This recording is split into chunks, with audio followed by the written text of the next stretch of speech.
hiked up the mountain to be able to meet with the people who are harvesting the vetiver for us. The first reaction I had was hope. It was beautiful. It was lush and green. It was very different from what you see in the cities in Haiti. The next thing I really noticed was how hard they work. Their calloused hands, their weathered faces, but they took pride in their work. Vetiver is a really interesting crop in that it's a very hardy grass. It can grow just about anywhere. It was introduced there primarily for the fragrance industry, and we have targeted for the aromatherapy industry specifically, both with our partners on the ground there and the cooperative we're working with to grow our raw materials. The manual labor required to harvest vetiver is quite incredible. It's much harder than what I ever imagined. And they do this day in and day out. Not only do they pull the vetiver plant out of the ground, but then they've got to take a stick and they've got to beat the dirt out of the root system so that all they have left is just that pure vetiver root. 15 days to produce 1 gallon of oil. 500 of these bells to fill up one of those 20-foot tall stills, and after it's harvested you'll get 1 gallon of oil for 5 guys' work for 15 days. Haiti, being the poorest country in the Western Hemisphere, truly is an ideal place for co-impact sourcing. They have tens of thousands of small-scale farmers who are largely unorganized, and our being able to go there and truly make an impact, a difference in a country that badly needs it, presented us a great opportunity to undertake our sourcing initiatives there.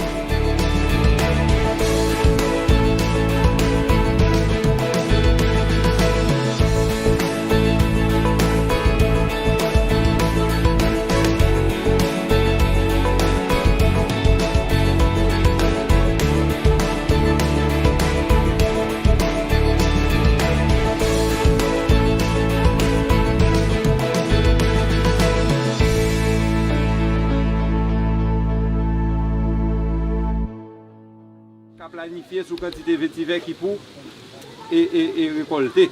Pour comprendre, pour nous capables de quitter vétiver avec dans terre pour une bonne planification, bonne gestion qui fait là-dedans, ni au point de vue champ, ni au point de vue en dans bureau pour gérer. As we met with the cooperative and to be able to really understand some of the challenges and trials that they were dealing with. First of all is that the income that they were receiving was not sustainable.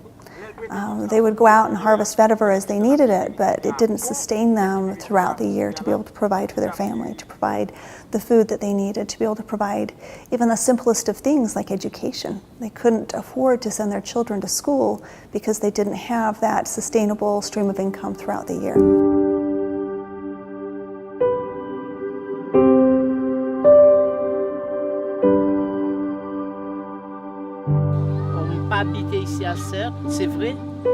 Today we had a great meeting. They proved to me personally, I even cry after hearing certain things, you know, that makes me more motivated to have those people working very hard in the vetiver field to make it a better life.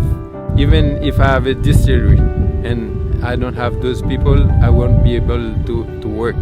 And even if those people have their field full of vetiver and they don't have the distillery, nobody will be able. But it's like a chain on a motorcycle, on a bicycle that is going thief after thief, you know. So we have been doing that work, and having a company like doTERRA, you know, coming and have the same vision and same route and have all the Haitians in the vetiver field have a better life, including myself.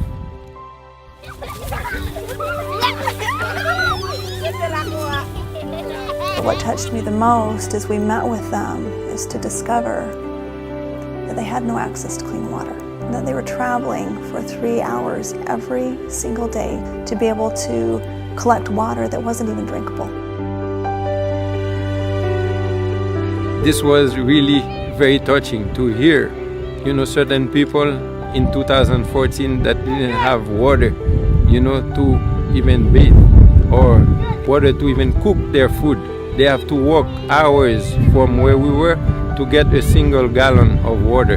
And myself, I don't accept that. I want to change their way of life, but I won't be able to make a miracle. As we sat there and we understood the desires of their heart to someday have water, we made a commitment that we would bring that to them.